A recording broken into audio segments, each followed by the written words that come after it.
All right, we're live, and I'm really excited to have the Keto Bikini Pro, Natalie Grasso. Welcome, Natalie. Let me just read. Natalie is a clean foodie, a health and lifestyle transformational mentor, self-love, self-care advocate. That's awesome. Real food activist, ancestral health enthusiast, and self-proclaimed artistic athlete. You're going to explain what that is in just a moment. Dancer turned bodybuilder. But that's a little secret. We got more to share. And a WBFF pro ketogenic bodybuilder. Natalie, welcome. And thank you for joining us tonight. How you doing? I'm thrilled to be here. I'm doing good. I just got my shoulder pump. Awesome. Well, we're working on a little, we got Instagram, but we have YouTube and Facebook. And so I put the Instagram facing the video. It's not the very best. It's going to do the best we can do, but welcome and tell us a little bit about how you got where you're at and the elevator story, as they call it. Sure. Brevity is not my strong suit, so feel free to cut in anywhere. I'm going to try to make it brief, but it has been quite a journey, as I'm sure you've spoken to so many people. It's been a journey for all of us. But okay, so here's the Cliff's Notes. If one day I'm writing a book, I've started drafting, it'll come out eventually, called Breakups Make Bodybuilders. Breakups make bodybuilders. Okay, tell us more. It all started over 10 years ago from a broken heart. I was in my 20s. I was chronically ill. You wouldn't know it by looking at me. I looked fit enough at that age, but I had a whole host of chronic health conditions going on, and I was in the midst of a pretty toxic relationship. I was being cheated on. I was living with the guy. I was paying for everything. It was just one of those situations. So it was, I've always been a spiritual person. I did a lot of praying. I went and sat in the back of the church and cried for months. And finally, it was a moment of asking God, what do you want me to do? I kind of already knew the answer. It was one of those things, and it parallels so well with the health journey, because a lot of the time we know what we need to do. We know what we need to stop eating. We know what we need to give up, but we're afraid to make that step. So I asked the question knowing I was going to get clarity in my heart. You got to move on. You got to cut this off. The relationship has to go. And so after that decision, it was really a healing journey emotionally that led me into a 360-degree healing, mind, body, and spirit. I started seeing my body as a vessel, as a temple, as a holy vessel, and I could not put garbage into my body anymore. And I started caring more about myself. I started seeing myself for the true value of who I am, not by what I could do for other people, what I could do in my career, what my body looked like. And I started giving a shit about what I put in my body. And so I started just down the path, and it started with just clean eating, what you would call clean eating, just getting rid of the junk food. I liked my chips after work. I liked my breads dipped in oil. I'm an Italian girl. I'm half Italian. I liked my breads dipped in oil. I liked candy. I was a huge sweet tooth, huge sugar addict. In college, I would go on diets and eat cereal instead of candy, which we know is the same thing. So it's all the standard sad stuff we've all been eating forever. And tell me about how your body was feeling, because it sounds like your mind was going through a lot of shit. What was your body feeling in all of that? Okay, so mid-20s should be in the peak of health, right? I was a total mess. I was on all of these daily medications. So from the time I was a teenager, I was diagnosed with GERD. So I had a hiatal hernia. I was taking proton pump inhibitors for years, right? Acid blockers. So at the time, I still had no concept of the fact that I actually had low stomach acid, not too much stomach acid. So I wasn't digesting my food well. So I had terrible gut problems. I had terrible acid reflux, GERD. I had migraines, chronic migraines.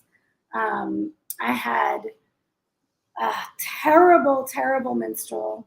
I mean, you know all about that, right? I had terrible menstrual cycles from the time I was 11, when I first got my period, all the way through my 20s. I was on birth control from 11 years old to 29 when I decided to change my life. Birth control was the last medication I got off of when I turned 30. So I started just systematically, once I started taking the crap out of my diet, really the gut health was the biggest issue my whole life. It was always digestive problems, always feeling so uncomfortable after meals, and not knowing I had back pain. I mean, it would wrap around my abdomen to my back, and now I know my kidneys are back there, like. And now I understand what was going on physiologically. I didn't understand at the time. I would just be doubled over in pain, stomach pain, had no idea. I thought, oh, I'm lactose intolerant. I got the tests. The tests were always inconclusive. It was like, well, you're kind of borderline. You don't have this, you don't have that. There were never any answers. It was just take these medications for the rest of your life. I was on antidepressants for my stomach issues. So it sounds like you're suffering this thing that most women are suffering from, and men also, but it's just sort of that normal thing that everyone is experiencing. Normal, right? Normal, right? It's just like, oh, it's just normal growing pains and things like that. So what was, you said clean eating, clean, I don't know, clean living, clean eating. And so what was the thing that presented to you that was like the window that said, this looks interesting? What was the thing that got you to sort of like open the window and dive in, or jump out of the window? Either one of those sounds right. Yeah, you know what sticks out in my memory, because I started out just, okay, you know what, I'll do fruits and veggies instead of chips. I was doing like the typical stuff. Like, we all know what's real junk food, right? So I just started taking the junk food out. That's where it started, the packaged junk food stuff. And then I was out to dinner with some friends, and we went to hibachi, and I asked, could I just get the meat and the vegetables and not have the rice? And one of my friends said, oh, are you paleo? And I said, what's paleo? what do you mean by that? I don't know. This is just what I'm choosing to eat. And so once she planted that seed and she kind of told me a little bit about this paleo diet that was kind of new back then, I was like, well, what's paleo? Let me go look that up. And when I looked it up, I was like, okay, that's pretty much the way I'm eating. There was just maybe a couple of things. I was still doing a lot of hummus. So I'm half Italian, but I'm also half Greek. So I was doing a lot of hummus. I was like living on chickpeas. And in your 20s, I kicked out my boyfriend. I'm now paying all the bills by myself. So, meat is a little harder to afford. So I'll never forget bringing salads to work with no protein on them at all. It would just be salads with maybe some nuts and some blueberries and avocado and dressing. And I remember a coworker saying to me, she was doing a macro plan for her wedding, like to cut for her wedding. And she said, that's like 3 fats and no protein. And I was like, okay, so what? I really didn't know anything about any of the things I know now. But it started with paleo. Once I researched it and learned more about what it was, I decided to actually do it, like really follow it. And I took a Lent. The only time I could ever diet or give anything up or not eat something was if it was a spiritual purpose.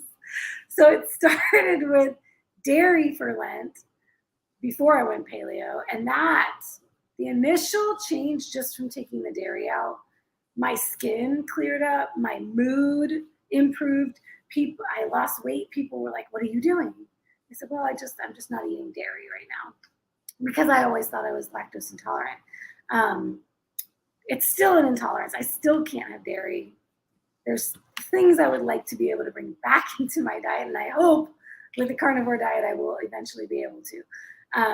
But dairy was the first thing to go. And then when I went paleo, I could not believe how amazing I felt. This is when the real light bulb went on. It was like after a meal, I didn't feel like going and laying on the couch.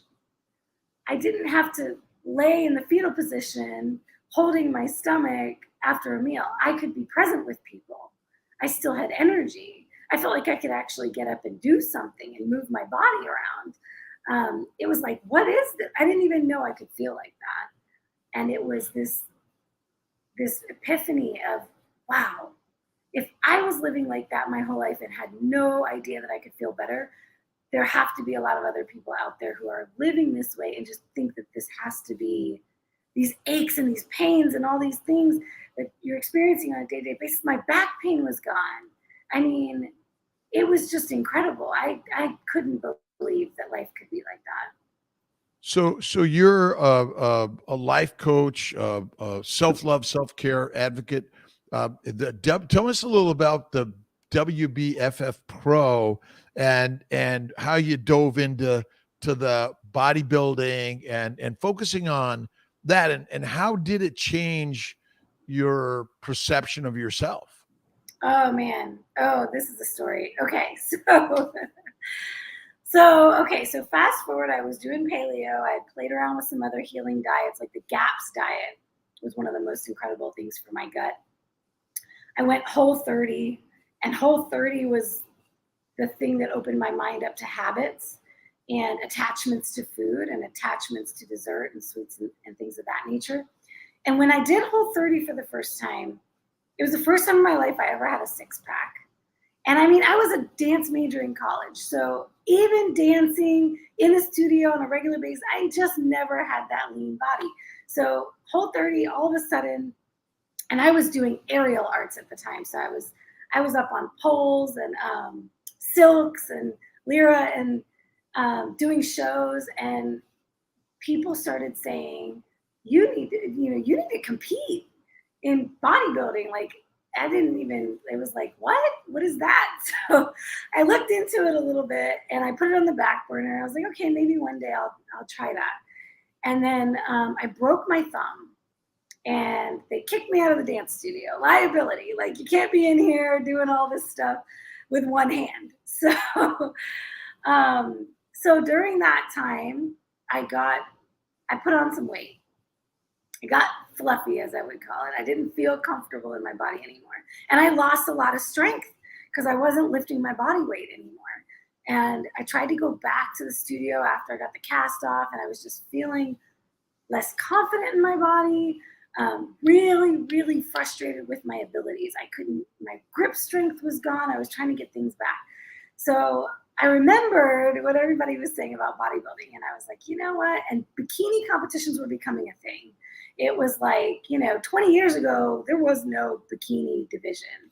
So the bikini division shows up, way before my time, probably at least 10 years before I got into it.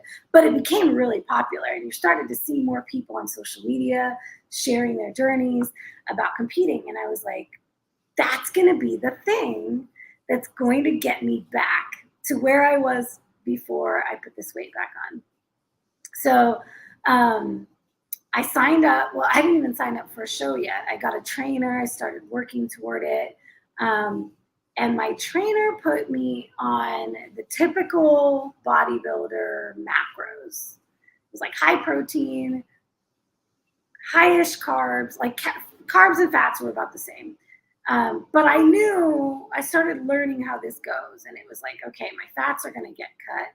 And then I was like, how am I going to eat all these carbs? Like, I had already adopted the paleo way of life, and I really believed in high fat and in the importance of fat, and especially how detrimental low fat could be. So bodybuilding is what got me into keto. I went to Paleo FX in 2016, and I was in the middle of my first prep, and I was not enjoying, I was just like, I have to eat so many sweet potatoes to get the amount of carbs I need, because it was like the only carb I was eating. And I loved sweet potatoes, but I was just like, this is ridiculous. I don't want to eat rice. I don't want to eat grains. And I was actually starting to second guess it. Like, well, if I'm going to do this, maybe I need to put grains back in. So I went and cornered Menno Henselmans after his talk at PaleoFX. And I was like, listen, I need to know how I can do this. He was a Wbff pro. And I was like, I need to know how I can do this and not give up this, my way of life that I understand is so healthy. And he encouraged me to go keto. And as soon as I left Austin, I was like, all right, I'm going keto. We're doing this thing. And I was so blessed to meet Luis Villasenor right after that from Keto Gains. And I sat down with him. They'd done a workshop in Atlanta, Georgia, where I was living at the time.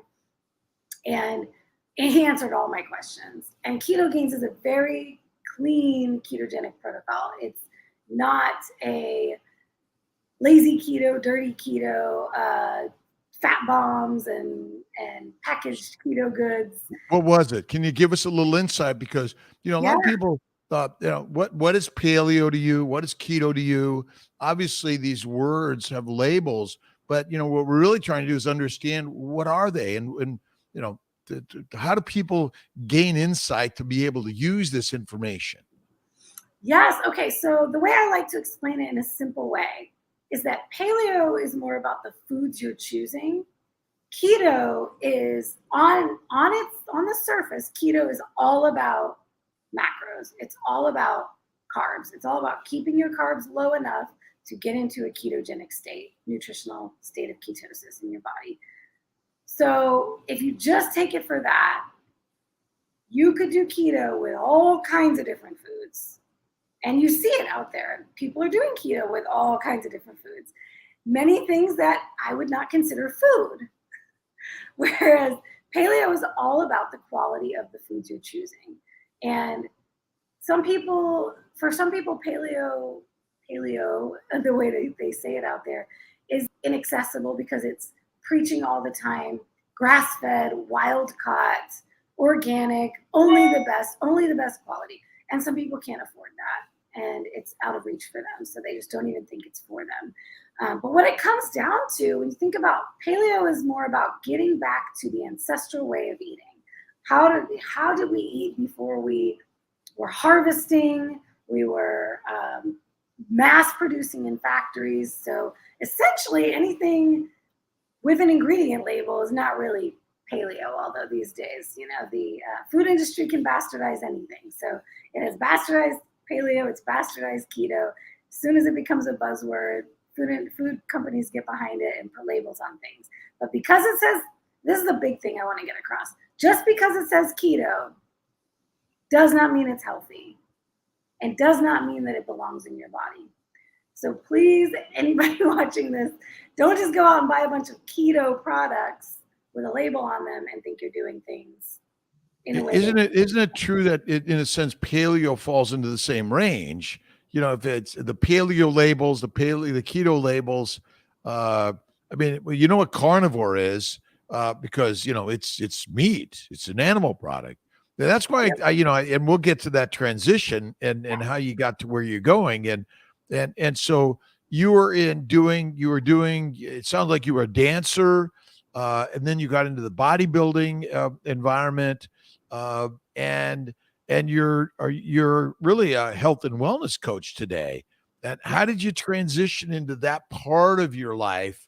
And I guess, where did you come from before that? What was your 9 to 5 before you were a live keto bikini pro? Yeah, great question. So went to school for dance. Arts management was my major. So I ended up in my field. So I worked in the arts for the third largest arts center in the United States, down in Atlanta, Georgia, the Woodruff Arts Center. Worked there for almost maybe 13 years in all different things. But I landed in fundraising. So I was in nonprofit fundraising for the last 7-8 years of my career. And that was my day job for all those years, 9 to 5, and had different side hustles along the way. So I was like always busy, always working, always moving. in the dance studio or in the gym or somewhere outside of there, and just didn't slow down. My mother was always trying to tell me to slow down. So when I got into bodybuilding, I landed in the WBFF. I did a couple of other federations first, got my feet wet in a natural drug tested federation, went on from there and tried my hand at the NPC, which is the big one that goes to the Arnold and the Olympia, and didn't do well there, didn't have a good experience there. And then eventually I landed in the WBFF, which is very, it's more of like a dancer's paradise because it is more about the entertainment and the production of it all than simply bodybuilding. So it's more, they're all about modeling. It's bikini modeling, figure modeling, fitness modeling. So you walk a runway. It's kind of like a beauty pageant meets a fitness competition. So you're still building your body, but you're presenting it in this way that's more 360. So I fell in love with that, the performance aspect of it all. That's where I got my pro card. And along the way, it was 2018 that I actually got certified with the Primal Health Coach Institute with Mark Sisson.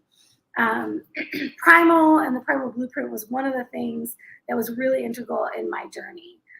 So I really loved how the Primal brand and Mark and the way that they presented things was, hey, we're always learning more, and we're not just going to sit here and say, here's the end all be all, dogmatic, that's the way it is. They would always be listening and adjusting things and looking kind of at the whole person.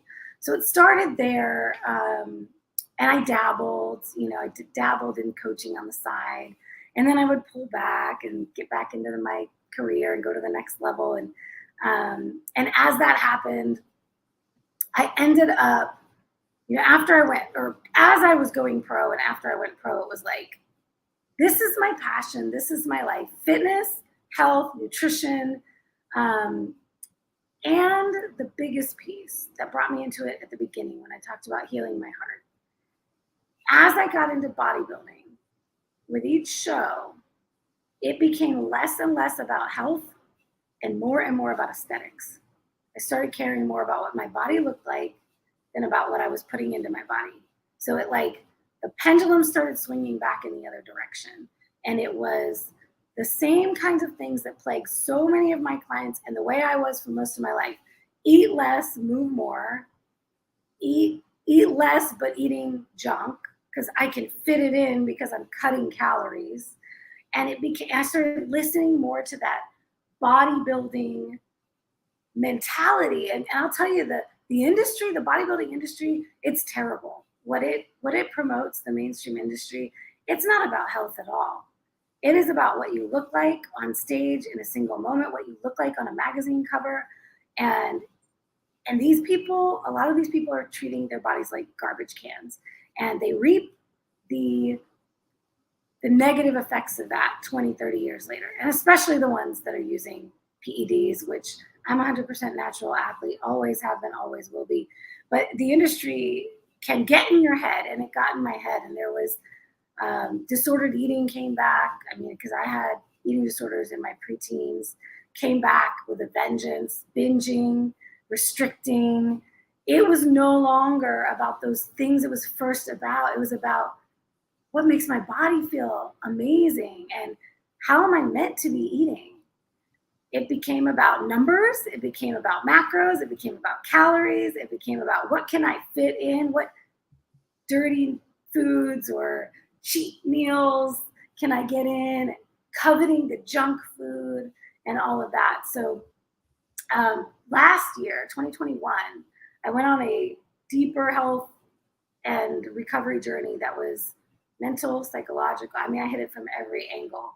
Therapy, naturopath, gut healing, and I studied with the Nutritional Therapy Association and finished my nutritional therapy practitioner certification, which really kind of brought me back to looking at the whole person and looking at bioindividuality and helping people figure out what's going to be best for them, as opposed to this person's protocol or that person's protocol or this scientific study or looking what so many of the women that I work with do, look at women's bodies and say, how do I get that?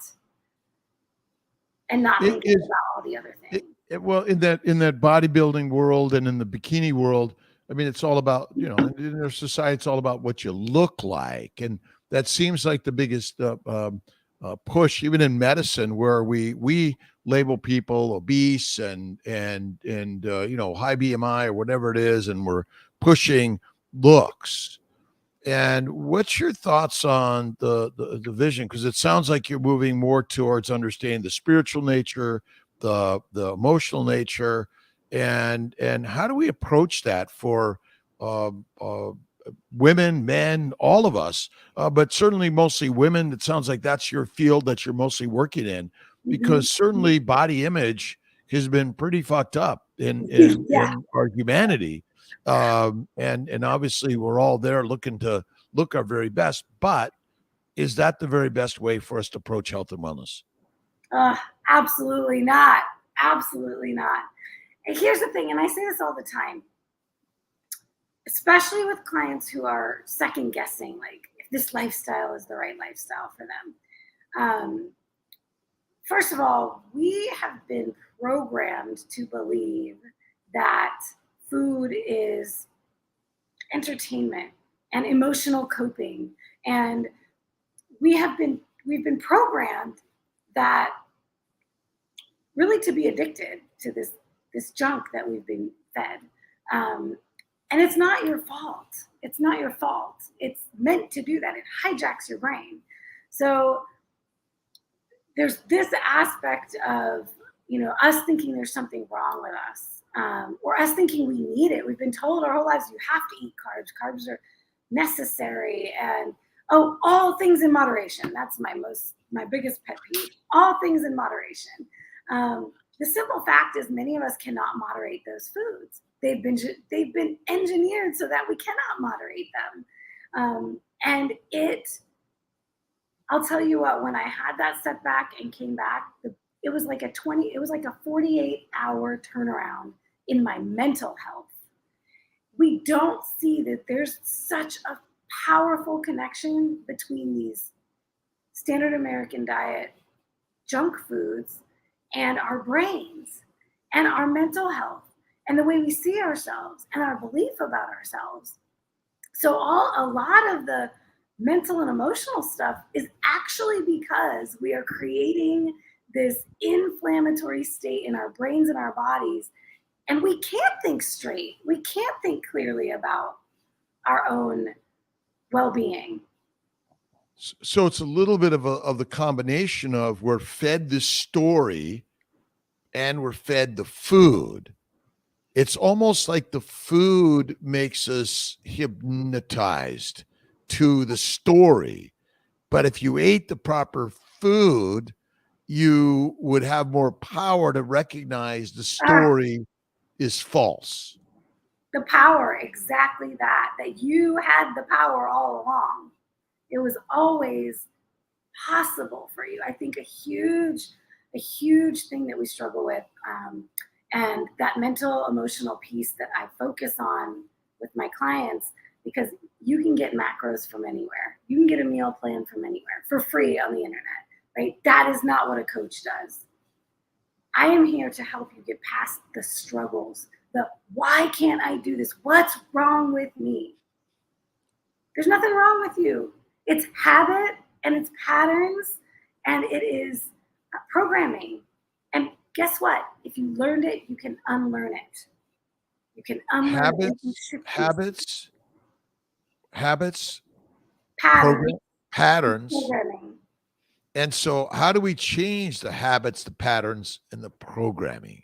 Ooh. And it sounds like something you've been working on in your last year, 2, 3, or more.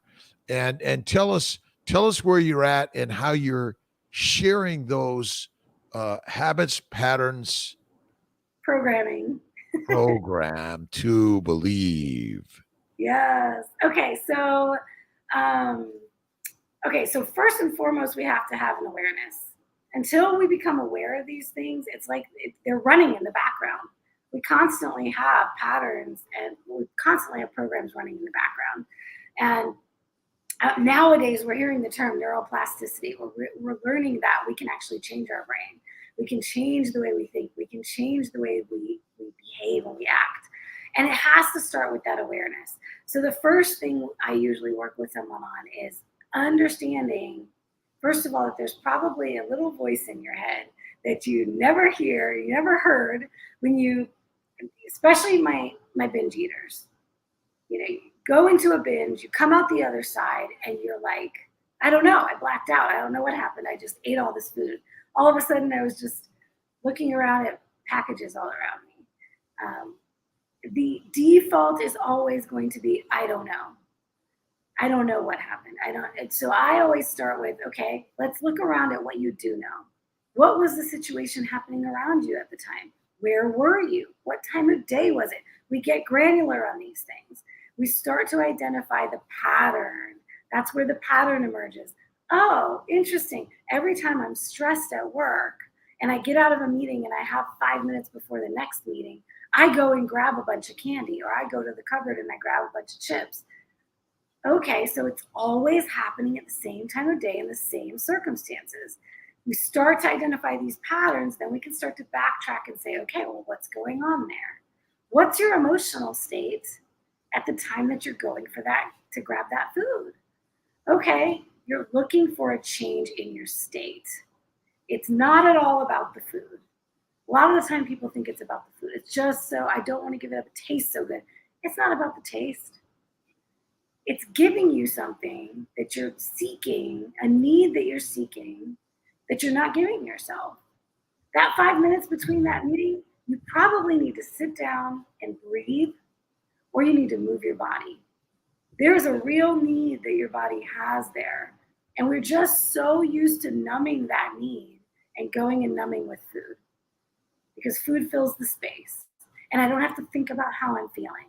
And I don't have to feel those feelings, those uncomfortable feelings. Which we've all been trained for. That one is breakfast, lunch, dinners, snacks and treats in between. Might have a pre-breakfast, a post-dinner, and so Oh, a pre-workout and a post-workout. Oh gosh. right, and so you have to feed your metabolism, which is, you know, another sort of myth in this world, is keep feeding it and feeding it, and so yeah, how do you how do you break the programming, which really, again, you have the habit, right, and but it's the habit, but based on the program is really sort of our biggest conundrum. How do you approach your client that you're working to help them break the habit by changing the program? Yes, exactly that. Exactly that. So we have to attack it from two ways. We have to attack it from the practical, physiological side of things. So, of course, we have our tips and our tricks and our strategies that are like, okay, clean out the pantry. Don't have these things in arm's reach.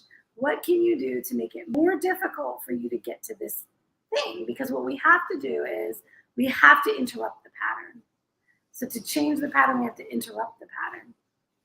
So if it's easy to go grab that snack you've been grabbing every single time in the same place, you know, and you say, oh, I have to have it for my kids and my husband, which that's a whole other topic.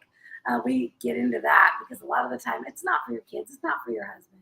They wouldn't care if you didn't buy it anymore. You're buying it for you. So we get under that. But okay, well, if it has to be in the house, how about putting it on a higher shelf? So you have to get up on something to go up and get it. How about putting it in the garage? So we can take baby steps from where they are to where we are trying to get to. Others who are ready to take bigger steps, clean out the house, don't have it nearby. So we have the physiological side that we're dealing with, the practical side. But then we also have to say, okay, we have to identify what is the need that I'm seeking in this moment. And then how else can I fill this need, provide myself what I need without going to food? So if it's a break in the day between a stressful workday, okay, what is it that your body's really asking for? You haven't given it any rest. Maybe it's okay to let yourself lay on the couch for 5 minutes. That's another thing we've been programmed to believe. Oh, you can't take a break. It's not okay to take a break. You better not be sedentary. We have to move. We have to be doing things, productive all the time. Right. That was a big light bulb moment for me. One day when I was dealing with adrenal fatigue and I was dealing with trying to heal my gut, after a meal, I would be exhausted.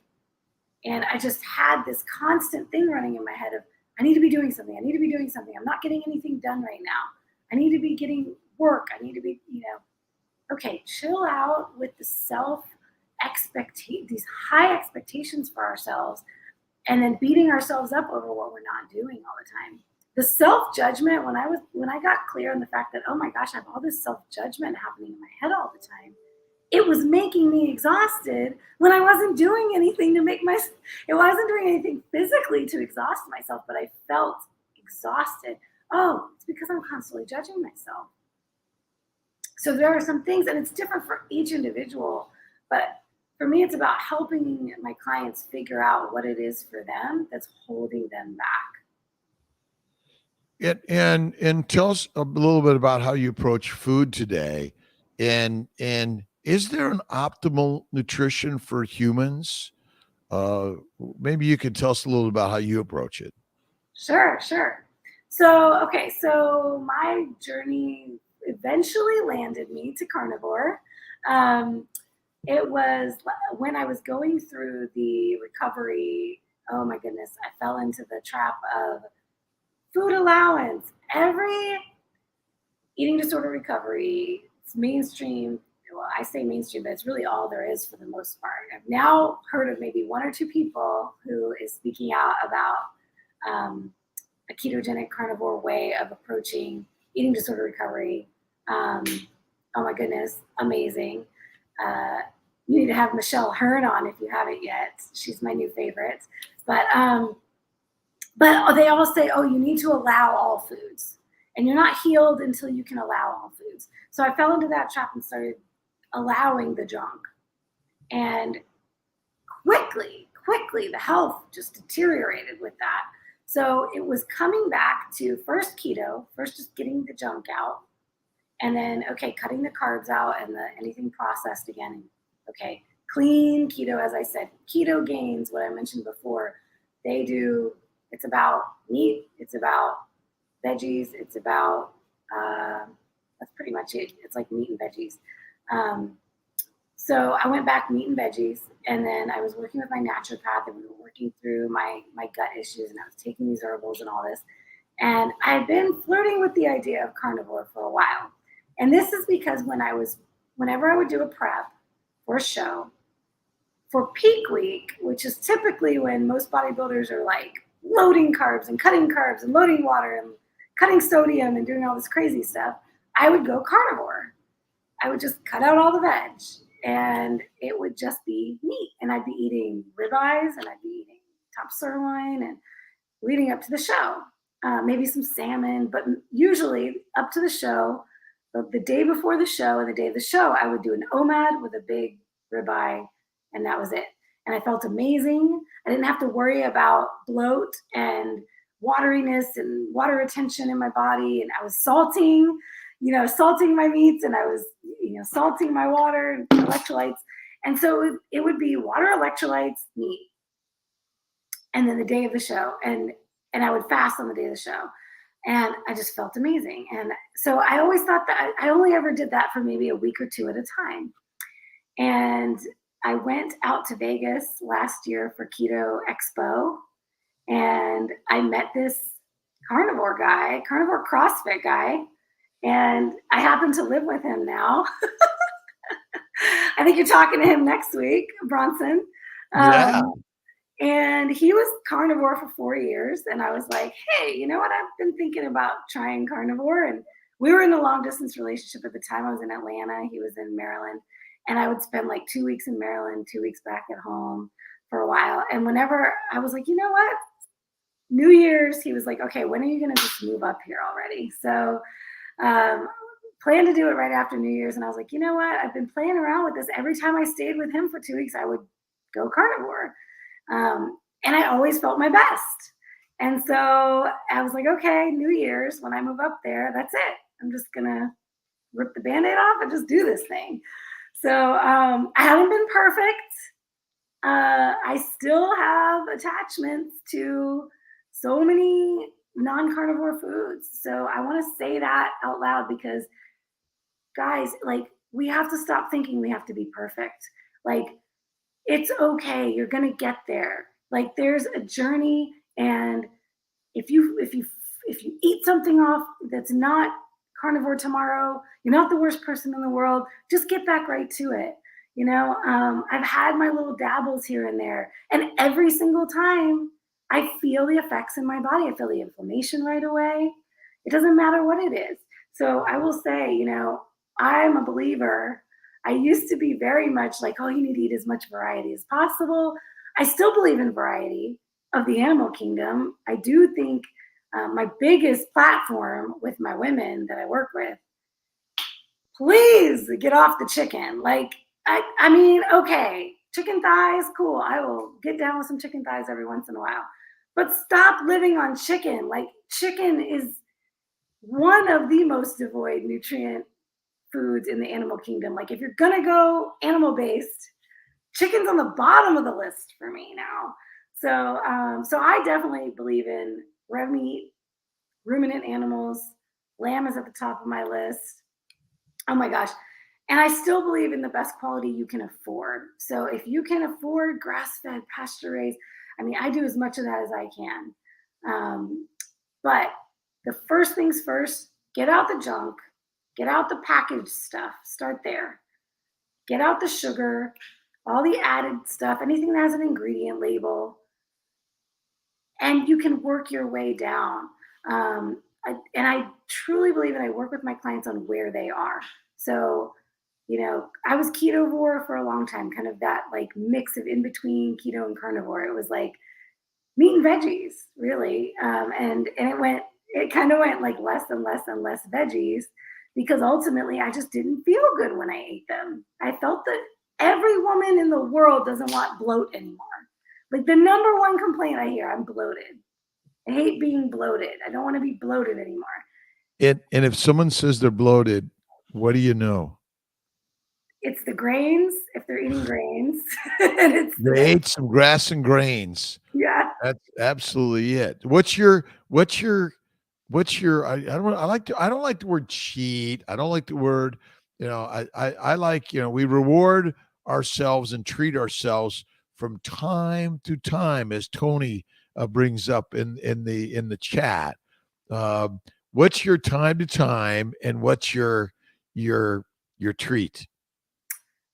Okay, so let's see. Oh my goodness. Yeah, I would say my treat from time to time right now is nut butters. So like a macadamia nut butter is one of my favorite things. Where do you put it on? How do you consume it? Okay, so I was a purist for a long time, and I didn't want to do I never was that person looking for recipes online and making things complicated. I like piece of meat, and when I was doing paleo, like a piece of meat, a piece of, and veggies. So, but recently I finally did it. I tried Maria Emmerich's bread, egg white bread, and I love it. And I couldn't care to ever eat an egg white by itself, but the bread is amazing. So, and I do I eat a lot of protein. So as a bodybuilder. So that I would put it on that. I would put it on the PSMF bread when I do that. Yeah. And what's your time to time? For me, it's maybe once a week, once a month. And I do once a month French fries dipped in duck grease, mayonnaise, and sour cream, fried in duck grease, but only a little bit. And maybe my ice cream is more like once a week. But you make that ice cream, right? Oh, you got to make it. You got to make it the very best. And so what is your clients, your those that you're helping on this keto carnivore, improving their lives? What's their biggest need, would you say?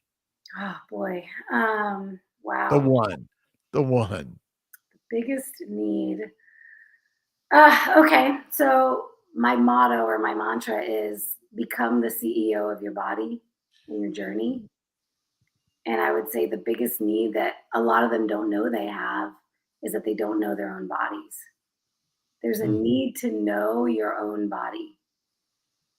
What most of them struggle with is looking around at what everyone else is doing and trying this and trying that and jumping ship and this didn't work and overthinking things and looking for the perfect way to do it and researching and researching and researching and not trying. So it's either research everything from the sidelines and don't try it, or try it for a week or two, decide it's not working, and then go try somebody else's protocol. And then just be completely overwhelmed and confused by all the information, and sit on your hands. So that's a big one that I see now. And how about keeping people sort of that keep them on track versus, everyone's getting stuck. We all get stuck at something. Mhm. What's that inspirational thing that you help people, keep on moving and unstuck, getting Mm. unstuck? Oh yes, the stuck thing. Um, okay, so number one, if you argue for your limitations, you get to keep them. So If you argue for your limitations, you get to keep them. you get to keep them. Tell us a little bit about that. Okay. I can't because. I can't because. I can't because. So this is something I ask my clients to do when something feels hard or feels difficult or they feel like they can't because of whatever limitation that they believe they have. And I mean, I see it a lot because they look at me and they're like, I could never look like you. I didn't Mm, look like me mm, once upon a mm, time. mm, Okay. mhm. Anybody can have the life, the health, the body of their dreams. Anyone can. It's possible for all of us. We just have to stop saying that it's easier for someone else. So I ask them to look at everything that they say they can't do and why. And instead of saying, I can't, ask yourself, how could I? When we start asking a question instead of making a statement, our brain has to get busy answering the question. It's going to look for ways. So instead of saying I can't and only looking at your limitations, ask yourself, well, how could I? How could I just, is there a way? And a lot of the time, I don't have to give them the answers. They find the answers right there in the conversation. Well, if I moved this appointment or if I asked this person for help, then I could fit in some physical activity because I deserve it. And that's another big piece too, believing you deserve it. With my women in particular, I don't. They do not want to ask anyone for help. And oh, I just couldn't ask. I just couldn't ask my husband to help out with the kids. Well, what if you could? How could you? How can you make this possible? Fear. How do we get beyond fear? Well, you got to feel it first of all. The only way out is through. So a lot of the time we feel fear and we let it stop us, and because we're afraid of the fear. We fear the fear. We fear feeling it. So another thing I encourage my ladies to do is we need to look at things when we're getting ready to do something different, change something in our life. It's going to be uncomfortable. We cannot go in with the rose-colored glasses thinking, "Oh, I'm so motivated today. It's going to be easy," right? Yeah, it's easy when you're motivated, and you're not going to be motivated next week.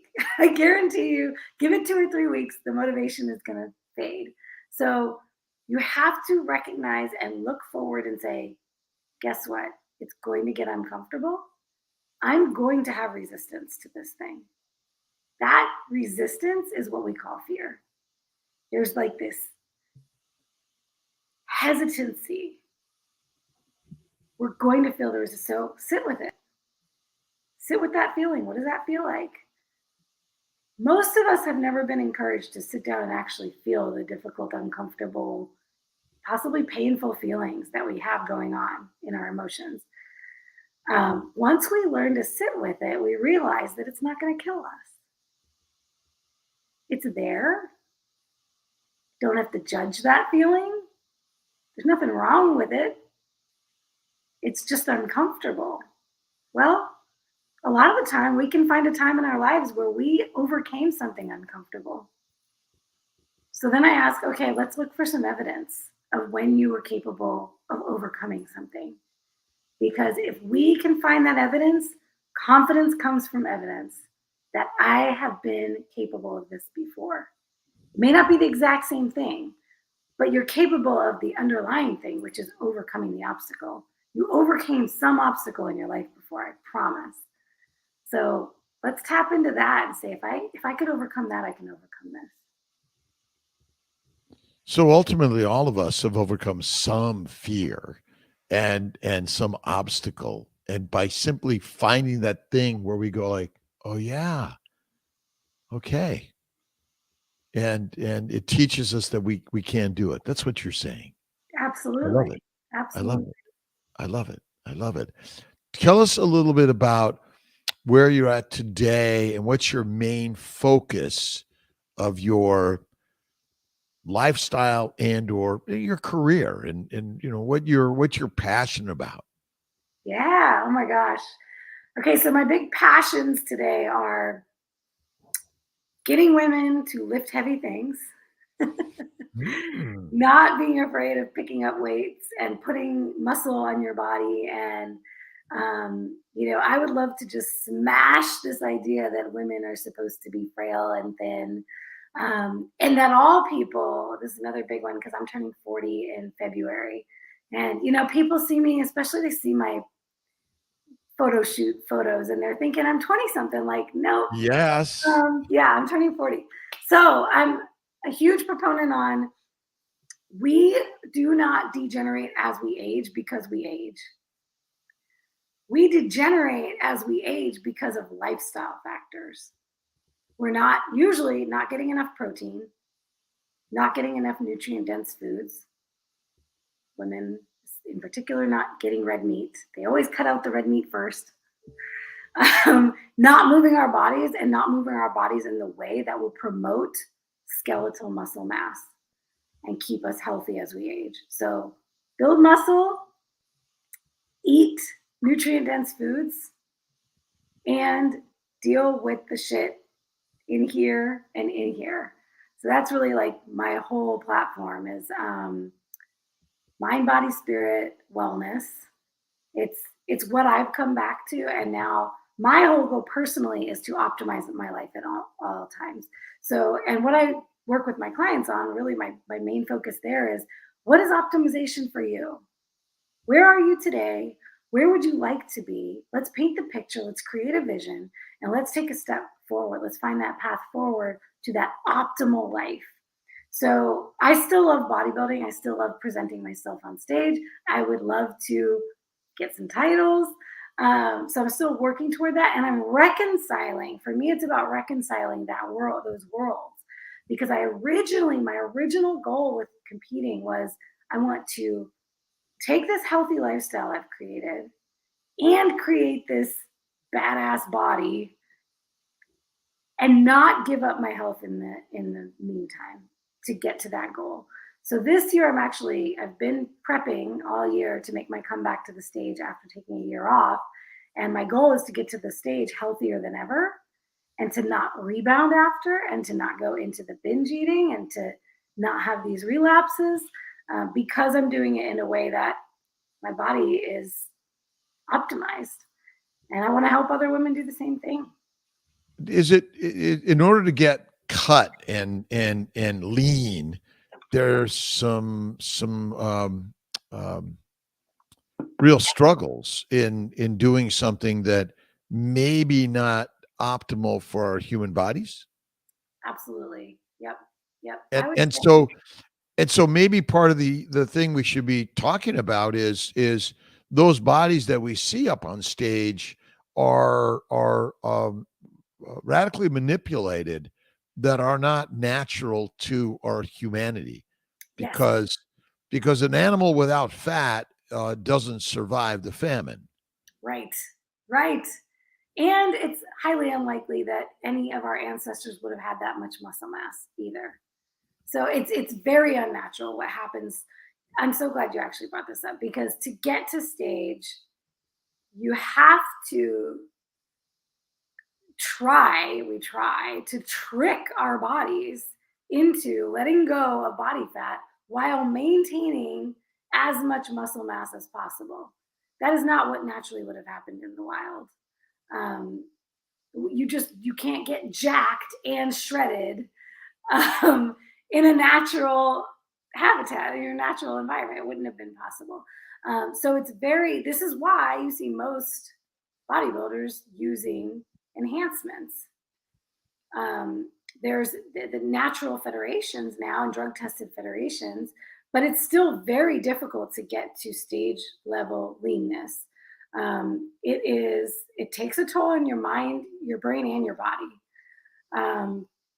Doing it with a ketogenic diet, I do believe, is the healthiest possible way you could do it if you were going to do it that way, because you're not cutting your fat down to almost nothing.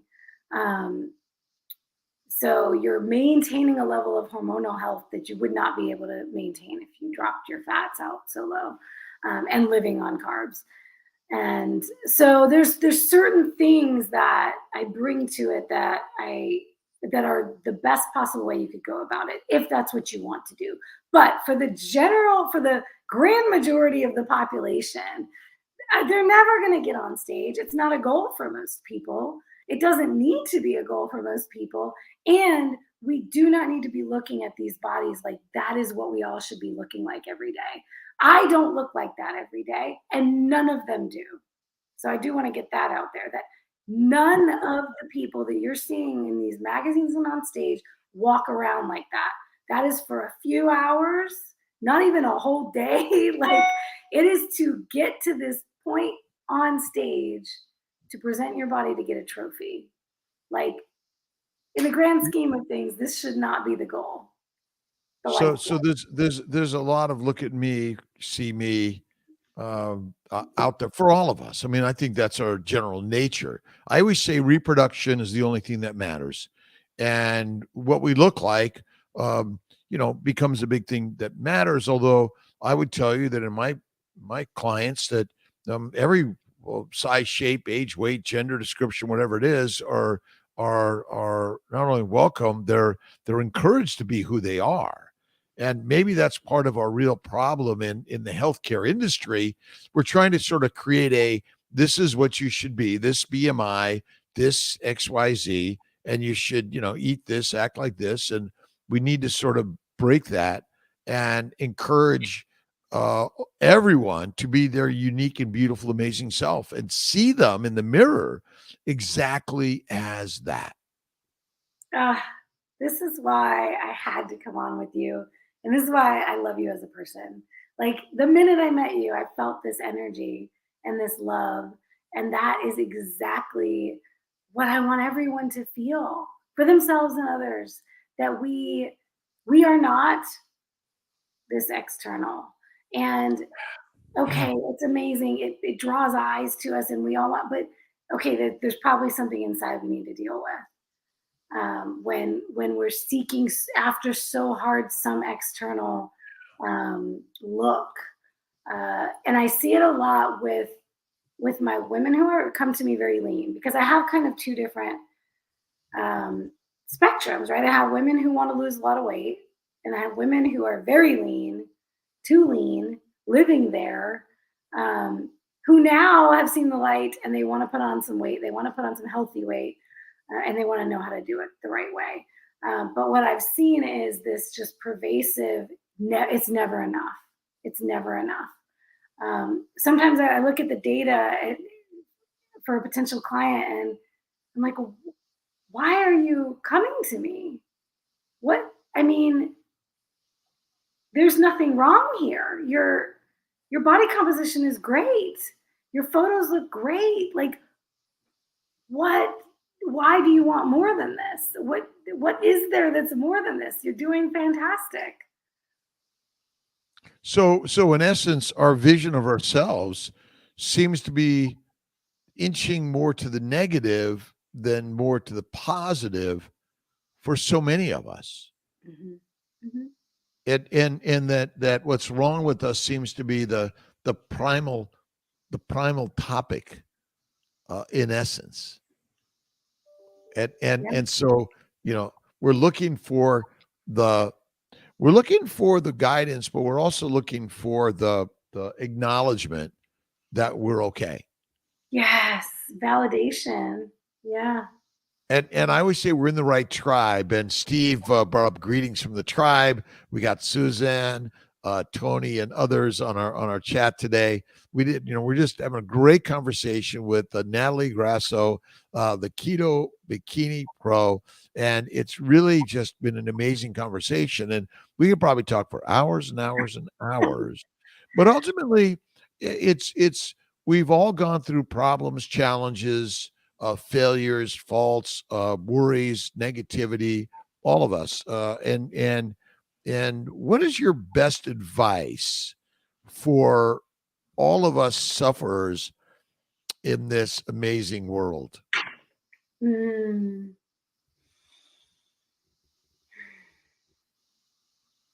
Tune in.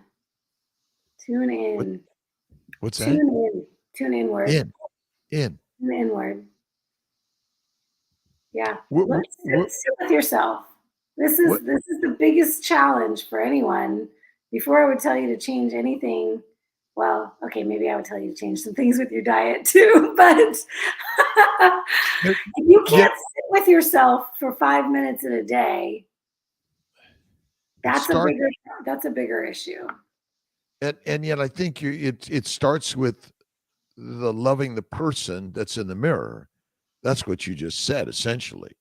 That is it, right? That's the magic of the story here, is as a coach and cheerleader, giving people guidance, and but both nutritional, it sounds like, um, spiritual, in essence, right? It's all the spirit. You said the mind, body, spirit. Where are you? What's your conversation on spirituality and faith and God? Where's that practice?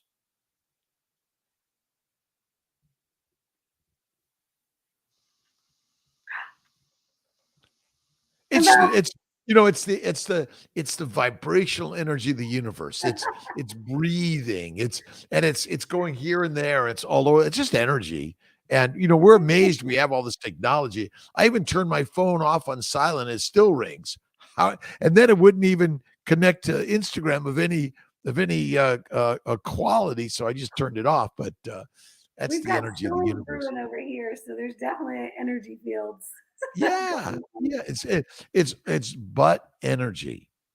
And that's what we're dealing with, right? We're on the macroscopic view of it all, but we don't even know the microscopic, the anatomic, or the atomic level, which even smaller than that, right? Energy and is and everything. uh, Everything is energy. everything is energy. Tell us a little bit about the spiritual part. Oh boy. Bronson was just like, oh God, don't get her started. I've got like my Palo Santo and my sage back here. I've got my quartz and my amethyst. And Well, tell us a little bit about that. okay, so I was a Catholic girl growing up, and then I fell away from the faith, and then getting out of the terrible relationship, I went back to the church and I went back to my faith, and I found I had a whole new relationship with Christ and with God, and walked that path and got really religious and went way far one direction, kind of holier than thou for a period of time. And then the pendulum swung back, and I kind of found some balance, um, and I found the law of attraction, and I did some trauma healing and plant medicine and all kinds of, boy, it's been quite a journey. I will just say now I have kind of this interesting religious, spiritual, everything kind of mixed in a pot.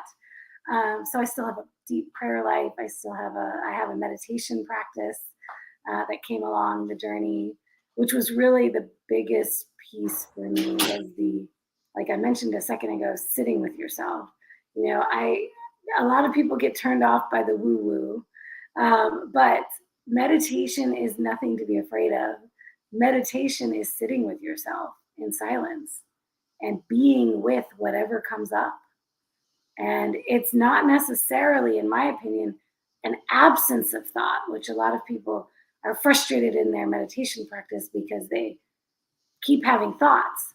Well, I think that that's all a part of it. We have these thoughts, we follow that train of thought. Where's that thought going? It's about observing the thoughts and not being stuck in the thoughts and letting the thoughts derail us, which they will, and they will in our diets as well. That's what will defeat us. 10 times out of 10, what defeats us is in the mind. And when we can sit in that silence with ourselves, first of all, just being comfortable being by ourselves, being with ourselves, that is where I came first through the Christian way, and then through the trauma healing and I went through a deep spiritual journey with a group called Training Camp for the Soul, where I went on retreat. I did a 90-day program. We did all of this. It was transformative in that there were people in this space holding space for one another. And in experiencing other people holding space for me, I learned to hold space for myself. And I became a much better coach because then I was able to better hold space for my clients. And that is what love is. Holding space, being present, being okay being with you and being okay with who you are at any given moment without needing to be something more. We are human beings. We are not human doings. I was doing so much for so long, and until I sat and allowed myself to be, I couldn't truly love myself. So I find myself in those reflective moments, in the silence, in the reflection, in the allowing things to come up, difficult emotions to come up, and sitting with them and saying, guess what?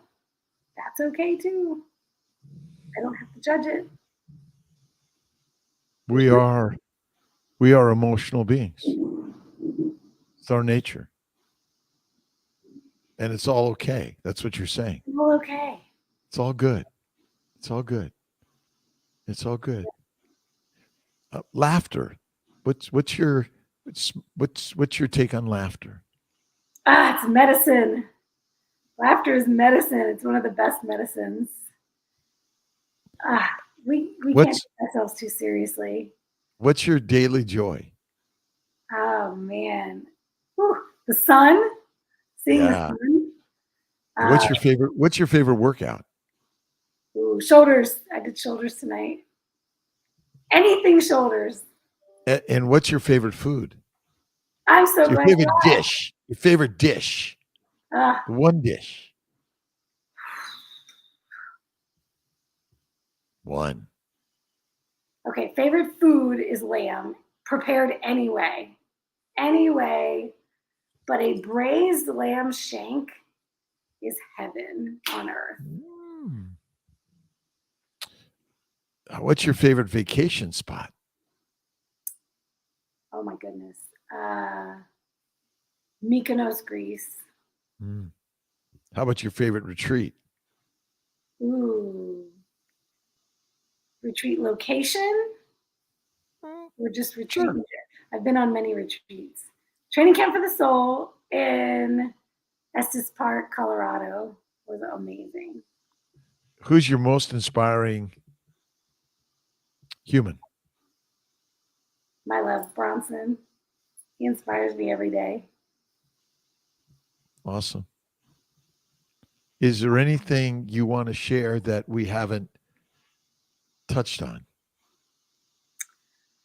I think we covered most of it. There was one question that made me think, and it was, what's the greatest feedback you've ever received from a client? And I Yes. really had to think hard on that one. There have been many moments of, like, the aha moments are always powerful. Them seeing their transformation in different ways, like the face-to-face pictures, and oh my goodness, I look like a different person. The inflammation, the getting off medications, but the one, it's just one simple statement that still gets me every time. Thank you for not giving up on me. I'm not giving up on me either. Natalie, how can people find you? So I'm mostly on, well, I was mostly on Instagram. I'm also on Facebook. So Instagram at the Keto Bikini Pro. Facebook, I have a group. It's exclusively for the ladies. It is Keto Bikini Secrets. You can find me there. I'm in there doing free live masterclasses every Monday night on various topics of keto, carnivore, body transformation, mindset, all the good things. I have a YouTube channel, Natalie J. Grasso. I think it's actually Keto Bikini Secrets. That's brand new. That started in February. So more will be coming there. Maybe I can interview you on my YouTube in the future. I'd love to share your story with the world, and especially for the ladies who are struggling with fertility. I'd love to be there. Absolutely love to be there. Absolutely. And if anyone is interested in coaching, nataliejgrasso.com, you can schedule a free discovery call with me, and we can see if it would be a fit. We all need to discover who we really are, and we're usually sitting back watching TV, and not taking the risk of the things that we fear. But that's where the real growth is, and you got to do the resistance work, and that's where the weightlifting comes in. You gotta lift the weights and the heavy shit in order to get through the resistance in life. Do you have any favorite books? I was like, what's a favorite book? Oh my gosh. Me not. Well, what's that? No, go ahead. Go ahead. What were you No. gonna say? I for so long, it's like I would say after 40 was when I developed a book fetish. Before that, couldn't tell you one. And but it is. Well, I have so many. I've had a book fetish for a long time. And like right now it's all Audible because all of my books are still in storage, but I had so many on my shelves all the time that it's hard to pick one. But you know what I've been geeking out on, and I'm a huge fan of, for anyone who struggles with binge eating. I thought it was the kitschiest thing because it has a kind of a silly cover, but it's by Dr. Glenn Livingston, PhD, and it is Never Binge Again.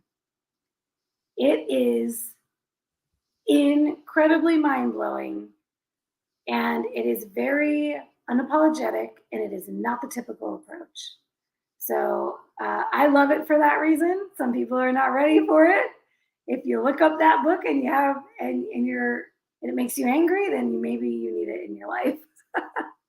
But yeah, that's the one I'm geeking on right now. Ooh, I guess that's a good. So we all get angry, mad, sad, depressed.